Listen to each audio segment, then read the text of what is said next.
Friends, मैं हूं प्रिया वैष्णव और मैं स्वागत करती हूं आप सभी का अपने चैनल मिशन लबासना में। तो इस वीडियो में we are going to cover chapter 10 of Laxmikanth which is amendment of the constitution. So what all we are going to learn in this video is, first of all we will understand the meaning of the term amendment। मतलब ये कि amendment का मतलब क्या होता है। Then we will understand what all types of amendments have been given in the constitution. उसके बाद हम किस तरीके से कोई अमेंडमेंट पार्लियामेंट में पास होती है वो प्रोसीजर जानेंगे। देन हम उसका थोड़ा सा एनालिसिस करेंगे कि इंडिया के अंदर जो अमेंडमेंट प्रोसीजर है उसके अंदर क्या फ्लॉज हैं और क्या उसके प्रॉस हैं। So a lot to know in this video, so let us begin. See since the name of the chapter is amendment of the constitution, therefore सबसे पहले ये जानना ज़रूरी हो जाता है कि what is constitution। जैसे कि आप सभी ने सुना होगा, सबको पता भी होगा कि कॉन्स्टिट्यूशन क्या है। अगर देखा जाए तो constitution is basically a document. ये एक डॉक्यूमेंट है जिसके अंदर या आप कह सकते हैं कि जो कि पूरा एक फ्रेमवर्क ले डाउन करता है, जिसके अंदर सब कुछ लिखा हुआ है कि हमारे जो इंडिया होगा उसका टेरिटोरियल बाउंड्रीज़ क्या होंगी, हमारे यहाँ पे कितनी स्टेट्स होंगी, हमारे यहाँ के जो सिटीजन्स होंगे उनके क्या फंडामेंटल राइट्स होंगे, यहाँ की जो गवर्नमेंट है उसकी क्या ड्यूटीज़ होंगी, क्या उसके ऑब्लिगेशंस होंगी, क्या क्या प्रोसीजर हमारे गवर्नमेंट को फॉलो करना पड़ेगा, इलेक्शन कौन सी बॉडी कराएगी, that is election commission of India, civil servants की क्या ड्यूटीज़ होंगी, एक्सेट्रा एक्सेट्रा एंड एक्सेट्रा। यानी कि this is basically the supreme law of India, जिसके अंदर सब कुछ है, क्या क्या इंडिया के अंदर मतलब हमारे क्या क्या प्रोसीजर्स होने चाहिए, क्या गवर्नमेंट की पावर, ड्यूटीज़ एंड एक्सेट्रा। तो बात ये आती है कि if it is a supreme law of India और हमारे जो कॉन्स्टिट्यूशन मेकर्स हैं उन्होंने बहुत सोच समझ कर ही इसको बनाया है, तो आखिरकार हमें अमेंडमेंट करने की ज़रूरत ही क्या है। Why do we need for such a provision. See मैं आपको एक बहुत अच्छा एग्जांपल देना चाहूँगी। आप जब छोटे थे, ठीक है, तब आपका टेस्ट कुछ और था, या फिर आप कह सकते हैं उस टाइम में एक अलग फैशन हुआ करता था।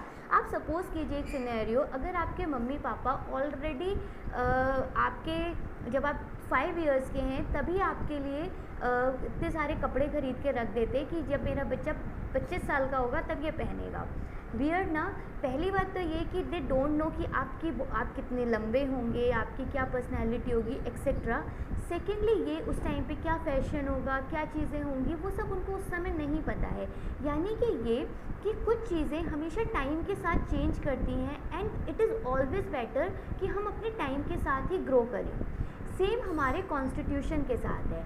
सी अगर हम पंडित जवाहरलाल नेहरू जी की को देखें तो उन्होंने एक बात कही थी कि हम इस कॉन्स्टिट्यूशन को सॉलिड और परमानेंट तो बनाना चाहते हैं, लेकिन हम अपने कॉन्स्टिट्यूशन में परमानेंस नहीं चाहते। मतलब हम ये नहीं चाहते कि आज हमने जो बना दिया और सदियों तक वही कॉन्स्टिट्यूशन चलता रहे, जो कि पॉसिबल ही नहीं है।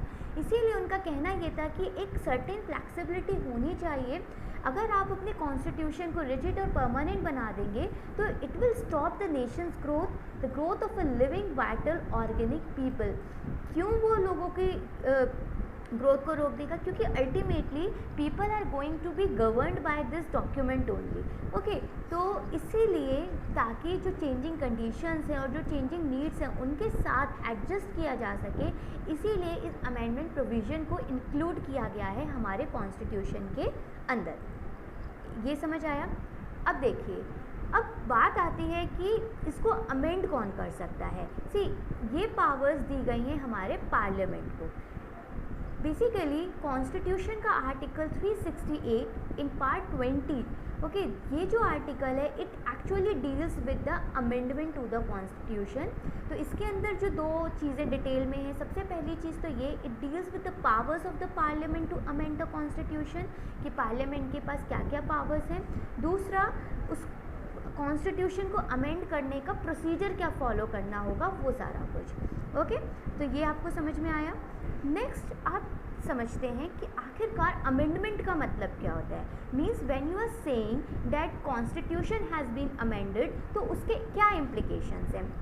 सी अभी हमने देखा कि कॉन्स्टिट्यूशन क्या है। बेसिकली कॉन्स्टिट्यूशन एक डॉक्यूमेंट है जिसके अंदर बहुत सारे लॉज, आर्टिकल्स वगैरह लिखे हुए हैं। अब हो सकता है कि कोई नई सिचुएशन अराइज हो जिसकी वजह से हमें उसके अंदर कुछ ऐड करना पड़ जाए।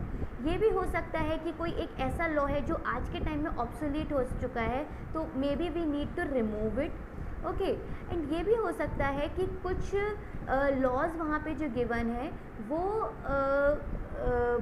कुछ ना कुछ थोड़ी बहुत वेरिएशन मांग रहे हैं, तो हो सकता है कि हमें वो वेरी करना पड़े।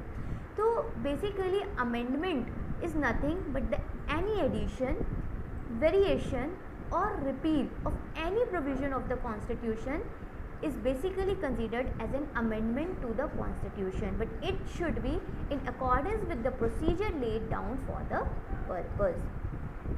तो क्या अब पार्लियामेंट कुछ भी अमेंड कर सकता है? मीन्स क्या वो किसी भी प्रोविज़न को उठा के अमेंड कर सकता है या कुछ भी डाल सकता है कॉन्स्टिट्यूशन के अंदर? तो ऐसा नहीं है। सिर्फ हमारा जो पार्लियामेंट है वो उन प्रोविजंस को अमेंड नहीं कर सकता है which form the basic structure of the constitution.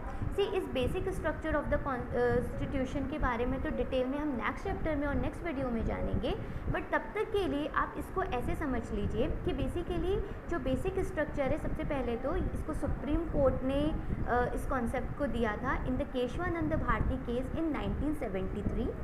तो you can understand it as features or components like supremacy of the constitution, sovereign, democratic, republican nature, secular character of the constitution and etc.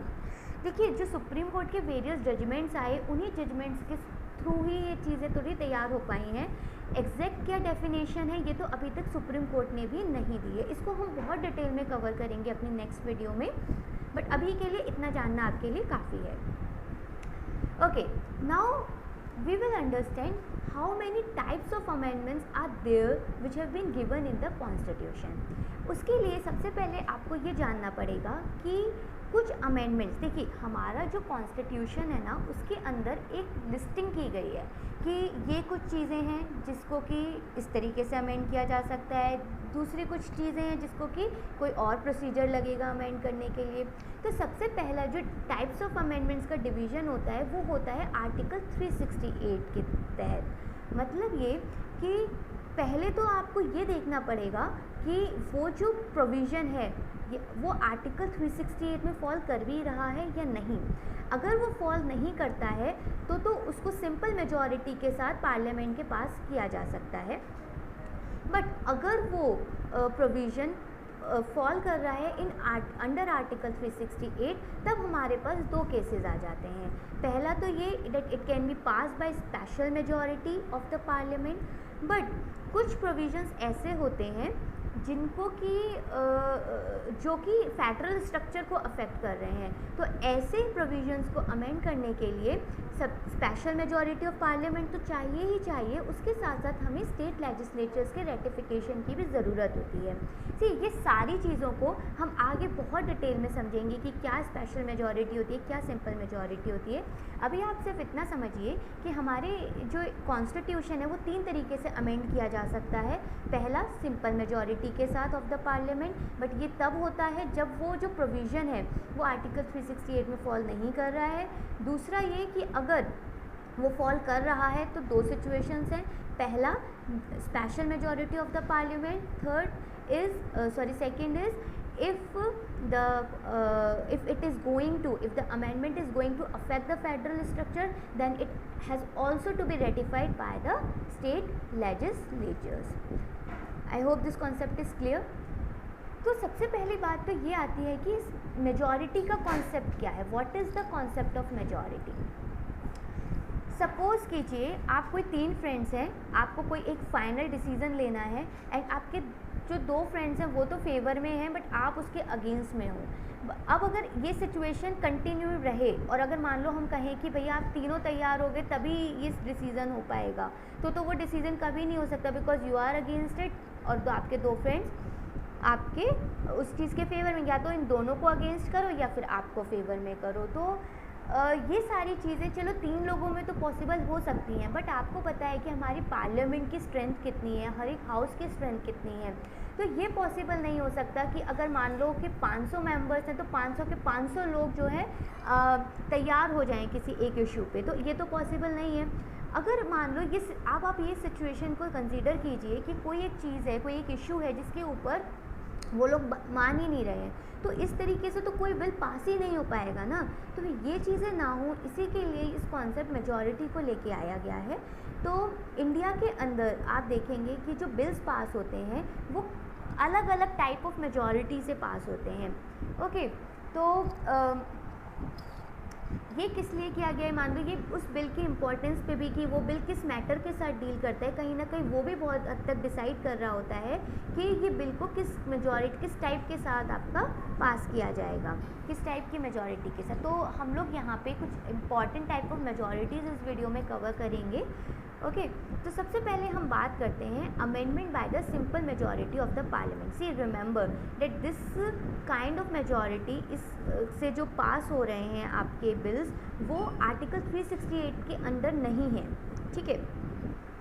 तो कुछ provisions ऐसे हैं जो simple majority से पास होते हैं। तो सब समझते हैं simple majority of the parliament का मतलब क्या होता है। जो मैंने अभी पहले एग्जांपल दिया था ना, 3 लोग हैं, 2 तैयार हैं और 1 नहीं है, वही बेसिकली सिंपल मेजॉरिटी है, बट उसको हम डिटेल में समझ लेते हैं। देखिए, जब भी हम पार्लियामेंट के अंदर ये कहते हैं कि the bill has been pass by simple majority, तो उसके 2 इम्प्लीकेशंस होते हैं। पहला तो ये कि वो बिल लोकसभा और राज्यसभा दोनों ने अलग अलग पास किया है, पहली चीज़। दूसरी चीज़ जो होती है वो ये होती है that majority of the members of each house present and voting. ये बहुत इंपॉर्टेंट टर्म है, present and voting. I know अभी क्लियर नहीं होगा, नेक्स्ट स्लाइड में आपको सब कुछ क्लियर हो जाएगा। देखिए, एक सिचुएशन कंसीडर कीजिए इन द लोकसभा। सपोज करो कि उसकी टोटल स्ट्रेंथ है 545। ओके, अब एक सिनेरियो है कि भैया 45 मेंबर तो एब्सेंट हैं, तो अब कितने बचे, इतने अब बचे 500। अब उसमें से मान लीजिए कि जो 100 मेंबर्स हैं वो कहते हैं कि भैया इस इशू पे मैं तो वोट नहीं करूँगा। अब कितने बचे, अब बचे 400 मेंबर्स। तो these 400 members are the members who were present and voting, जो कि प्रेजेंट भी हैं और वोट भी कर रहे हैं। ओके, तो अब जो आपकी मेजॉरिटी डिसाइड होने वाली है वो इन 400 मेंबर्स के बेसिस पे होगी, ना कि ये 145 मेंबर्स के बेसिस पे जो कि चले गए। मतलब उनसे हमें कोई मतलब नहीं है, हमें मतलब किससे है, हमें इन 400 मेंबर्स से है। सिंपल मेजॉरिटी कैसे कैलकुलेट होगी, first of all 50% of 400 plus 1, that is 50% of 400 which is 200, when we will add 1 to it, it becomes 201। यानी कि अगर किसी बिल को सिंपल मेजॉरिटी से पास होना है इस सिचुएशन में, तो हमें कम से कम 201 मेंबर्स को उसके फेवर में वोट करना पड़ेगा। उससे ज़्यादा भी कर सकते हैं, बट अगर 201 से कम मेंबर्स उसके फेवर में है तो वो बिल पार्लियामेंट में पास नहीं होगा या उस हाउस में, लोकसभा में पास नहीं होगा। तो आई होप आपको सिंपल मेजॉरिटी क्लियर होगी कि आखिरकार सिंपल मेजॉरिटी से बिल कैसे पास हो रहा है। नेक्स्ट अब हम उन प्रोविजंस को जानेंगे जो कि सिंपल मेजॉरिटी से पास किए जा सकते हैं।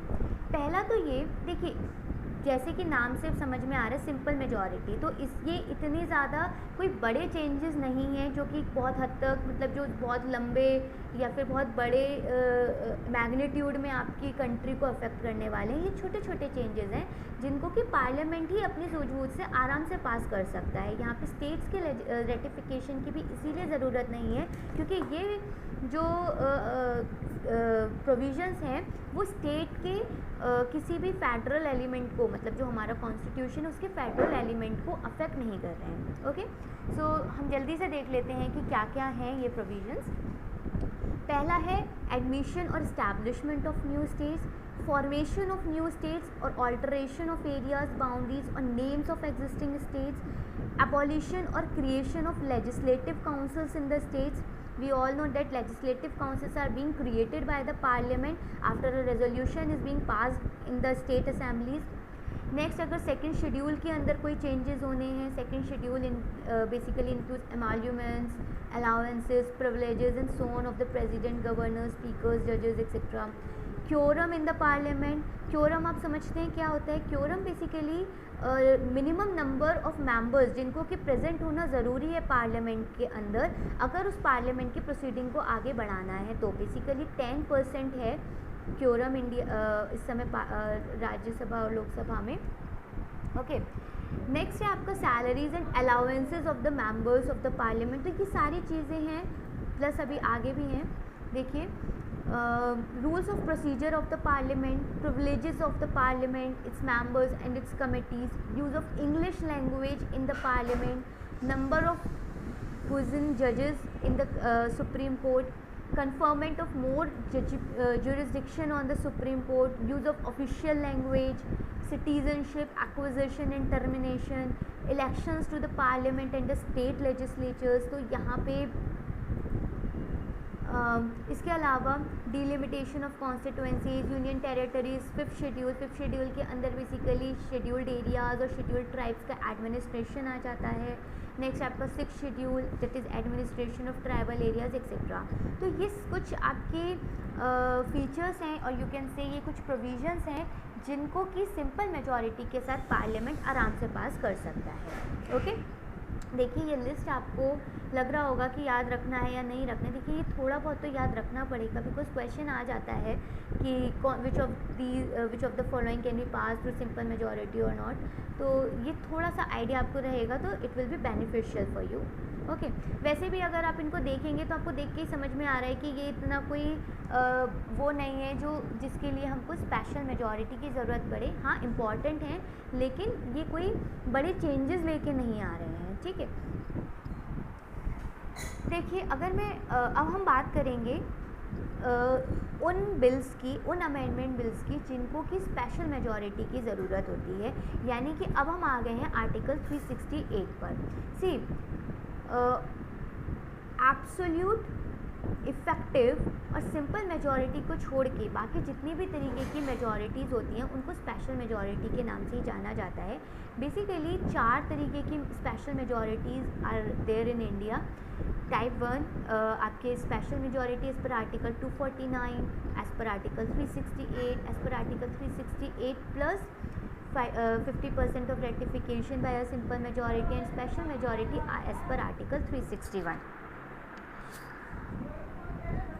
देखिए ये जो बाकी की मेजॉरिटीज़ हैं ये तो हम कभी और कवर करेंगे। यहाँ पे हम बेसिकली टाइप 2 और टाइप 3 मेजॉरिटीज़ के बारे में बात करेंगे which are under article 368। Okay, तो सबसे पहले बात करते हैं कि स्पेशल मेजॉरिटी ऑफ पार्लियामेंट का मतलब क्या होता है।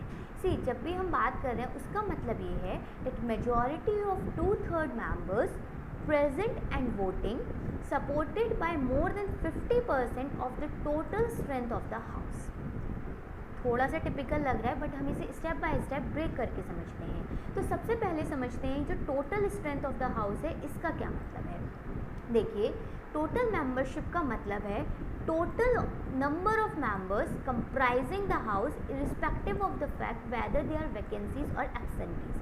मतलब भले ही कोई एब्सेंट है, वैकेंट कोई मान लो वैकेंसी है, उस सब से कोई फ़र्क नहीं पड़ता।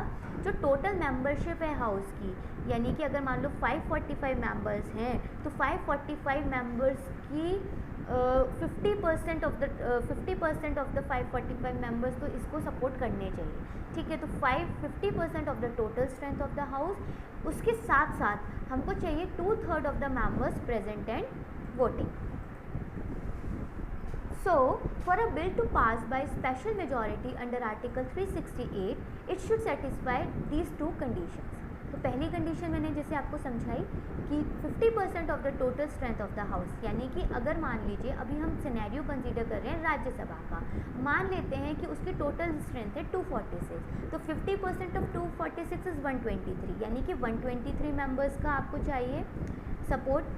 Plus if we talk about this second provision है 2/3 of the members present and voting. Present and voting आप समझ गए होंगे क्योंकि कुछ लोग हो सकते हैं जो कि वोट ना करें, ओके, या कुछ एब्सेंट हो, तो उन सबको हम एक्सक्लूड कर रहे हैं। जो लोग पार्लियामेंट के अंदर बैठे भी हैं और वोट भी कर रहे हैं, उनकी बात यहाँ पे हो रही है। तो उनमें से 2/3 ऑफ द मेंबर्स की मेजॉरिटी चाहिए। यानी मान लेते हैं कि इस 246 में से 228 मेंबर्स हैं जो कि प्रेजेंट एंड वोटिंग हैं, तो 2/3 of 228 will be 152।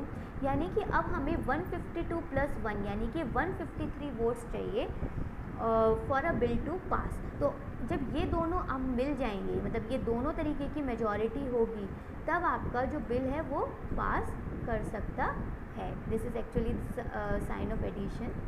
Okay, so is it clear? I hope आपको समझ में आ गया होगा कि स्पेशल मेजॉरिटी का क्या मतलब होता है। ओके, तो अब हम देख लेते हैं कि कौन से प्रोविजंस हैं जिनको स्पेशल मेजॉरिटी के से जो है हम लोग अमेंड कर सकते हैं। सी, अगर आपको फंडामेंटल राइट्स में कोई भी चेंजेस करने हैं, टीपीएसपी में, फंडामेंटल ड्यूटीज़ में, या फिर आप कह सकते हैं कि वो सारे प्रोविजंस जो कि फर्स्ट कैटेगरी, जो हमने सिंपल मेजॉरिटी में देखा, simple majority was the first category, and the third category यानी कि bye special majority of parliament plus ratification by the state legislature, तो वो सारे प्रोविजंस जो इन दो कैटेगरीज में नहीं पड़ते हैं, वो सभी प्रोविजंस आपको इसी तरीके से अमेंड करने हैं। तो ये क्लियर हुआ? अब हम देख लेते हैं अपनी दूसरे तरीके के टाइप ऑफ अमेंडमेंट, जो कि आपकी थी special majority of parliament and the consent of the states. तो स्पेशल मेजॉरिटी तो मैंने अभी अभी आपको समझाया, अब कंसेंट ऑफ द स्टेट्स को समझ लेते हैं ये क्या है। देखिए, ये जो प्रोविजंस हैं वो कॉन्स्टिट्यूशन के फेडरल स्ट्रक्चर के साथ डील कर रहे हैं। यानी कि ये ऐसे प्रोविजंस हैं जिनको कि अगर पार्लियामेंट को अकेले पावर दे दी गई तो ये हो सकता है कि स्टेट्स को काफ़ी नुकसान हो सकता है इस चीज़ से, क्योंकि हो सकता है स्टेट्स की पावर्स छीन ली जाएं या फिर ऐसा कुछ हो।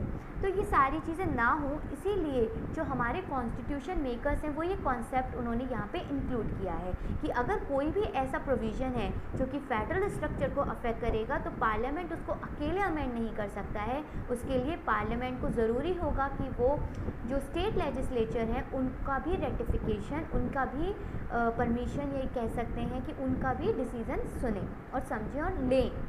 सिर्फ सुनना समझना ही नहीं है, उसको भी कंसीडर किया जाए। ओके, तो basically consent of half of the state legislatures by a simple majority.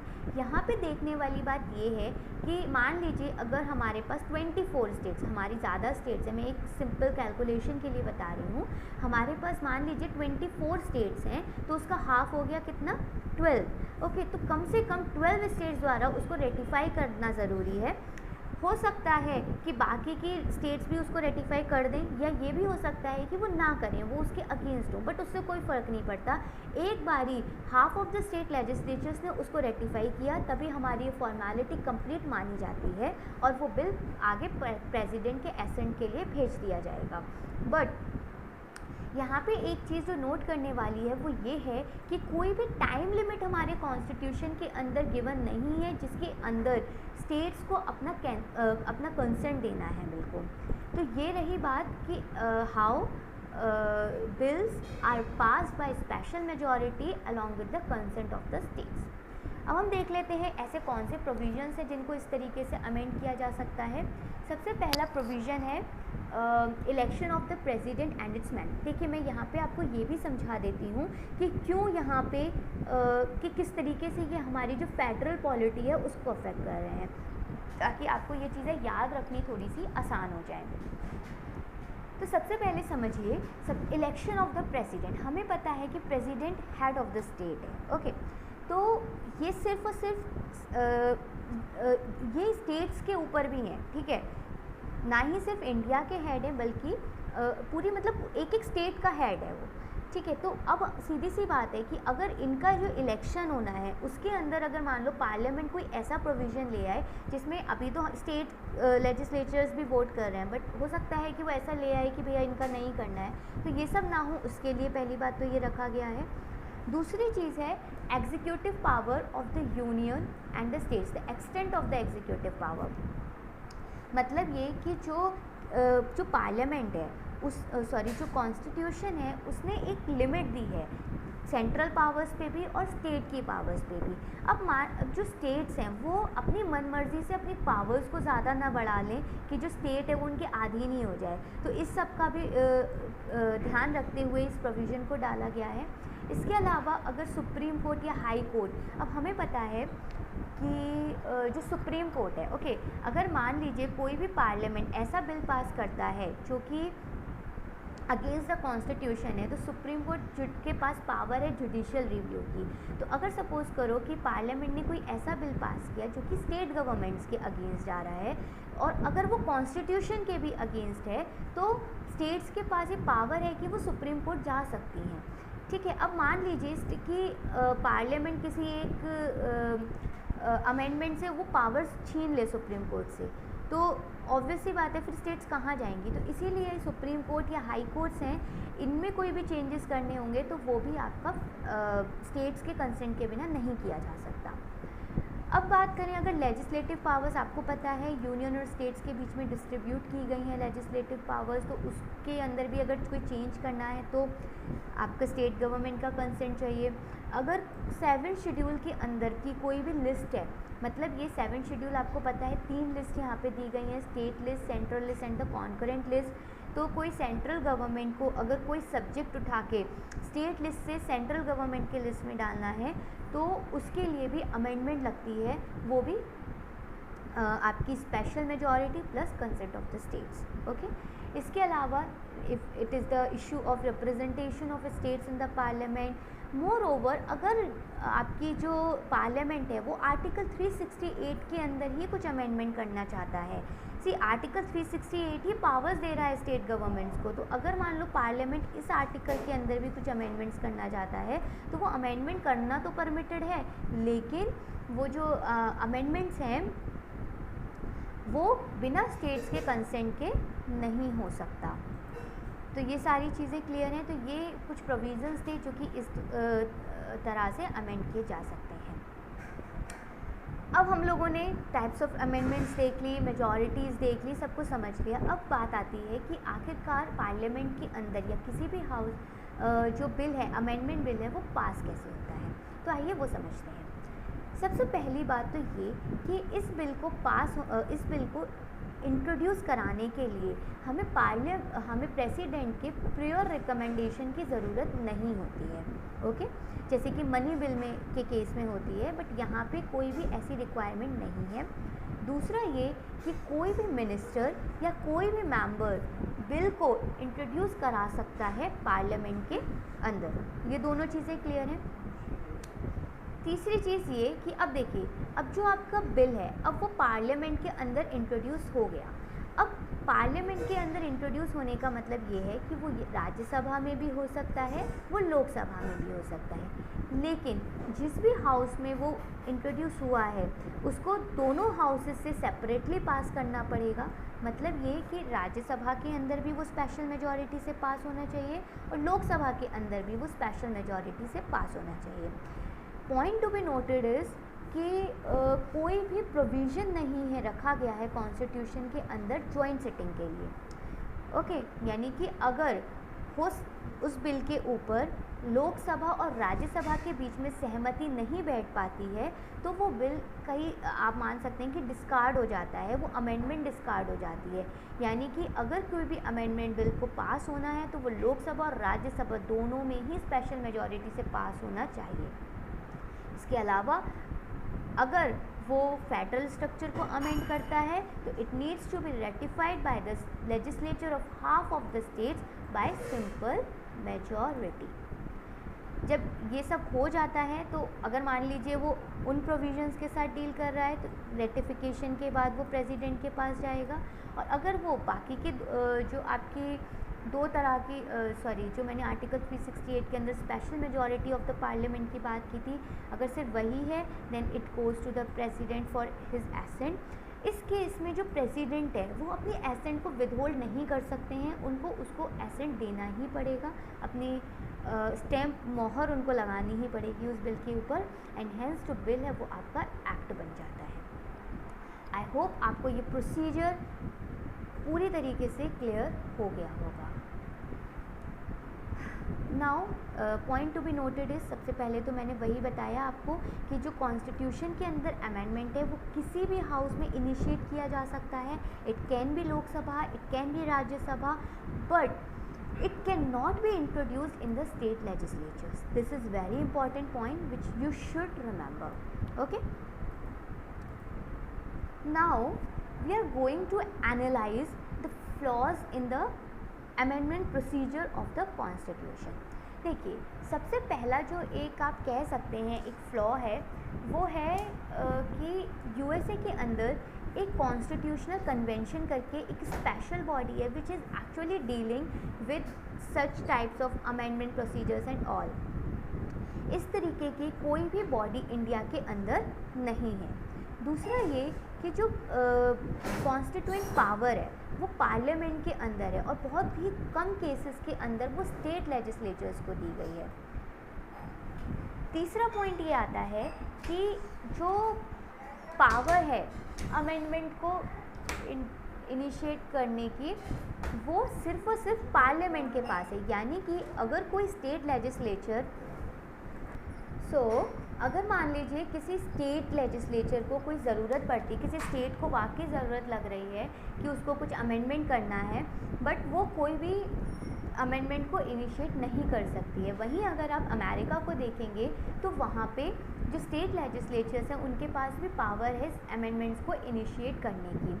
More over जो सिर्फ एक केस में जो है आपकी जो स्टेट लेजिस्लेचर्स हैं उनको पावर दी गई है कि they can pass a resolution requesting the parliament for the creation और abolition of the legislative councils in the states. But उस केस में भी पार्लियामेंट कैन ईदर अप्रूव और डिसअप्रूव सच अ रेजोल्यूशन और may not take any action on it. अब देख सकते हैं कि किस तरीके से जो पावर्स हैं वो इतने प्रॉपरली डिस्ट्रीब्यूटेड नहीं हैं between the centre and the states with regard to the amendments.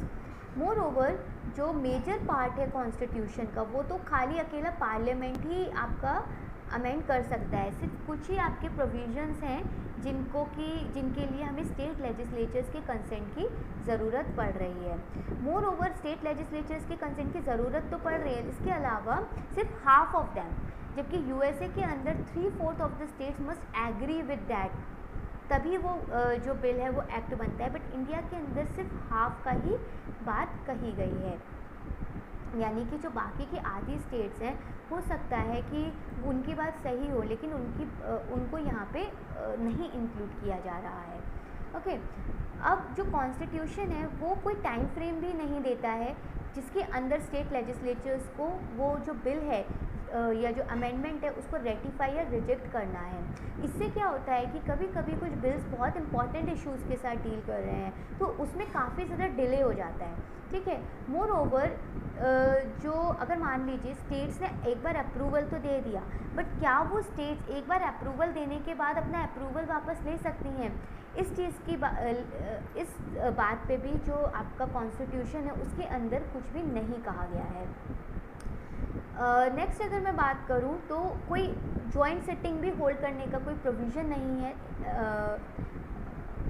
जबकि जो नॉर्मल बिल है उसके अंदर वो प्रोविज़न है बट जॉइंट सिटिंग में नहीं है. ये भी आपकी वही चीज़ है कि अगर मान लीजिए बिल बहुत कोई इम्पॉर्टेंट बिल है और बहुत टाइम से डेडलॉक चल रहा है तो इससे क्या होगा, दोनों चीज़ें होंगी. पार्लियामेंट का टाइम भी वेस्ट हो रहा है, मान लो घूम घूम के वो बार बार हाउसेस में आ रहा है, पार्लियामेंट का भी टाइम वेस्ट हो रहा है. मोर ओवर वो कोई अगर वो इम्पॉर्टेंट बिल है तो वो पास नहीं हो पा रहा है, इससे हमारी कंट्री का नुकसान ही है.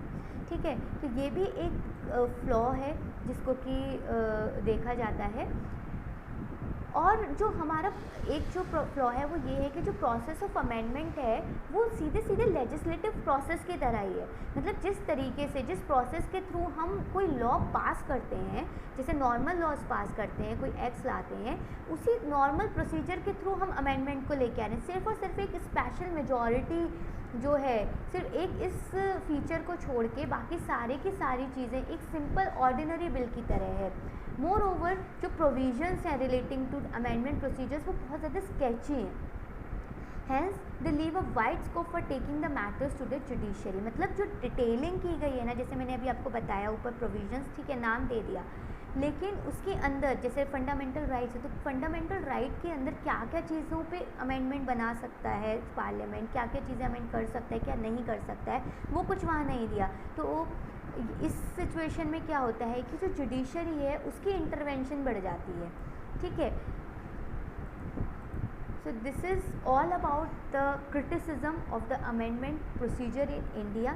लेकिन हमें ये भी देखना होगा कि इन सभी इफ़ेक्ट्स के बावजूद, इन सभी डिफेक्ट्स के बावजूद ये नहीं डिनाई किया जा सकता कि it has prove to be simple and easy.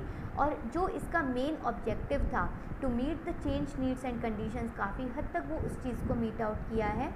More over जो अमेंडमेंट प्रोसीजर है वो ना ही तो इतना फ्लेक्सिबल है कि कोई भी पॉलिटिकल पार्टी अपनी मनमुरादी जो है उसको चेंज कर देगी, और ना ही वो इतना रिजिड है कि जो चेंजिंग नीड्स है उनको अडॉप्ट ना कर पाए। तो बहुत ब्यूटीफुली केसी वेयर ने कहा है that our constitution strikes a good balance between flexibility and rigidity. So this is all in this lecture. I hope आपको सारे कॉन्सेप्ट्स अच्छे से समझ में आ गए होंगे। अगर कोई दिक्कत हो, you can ask me in the comment box. Thank you so much for watching this. Please share and subscribe. Thank you so much.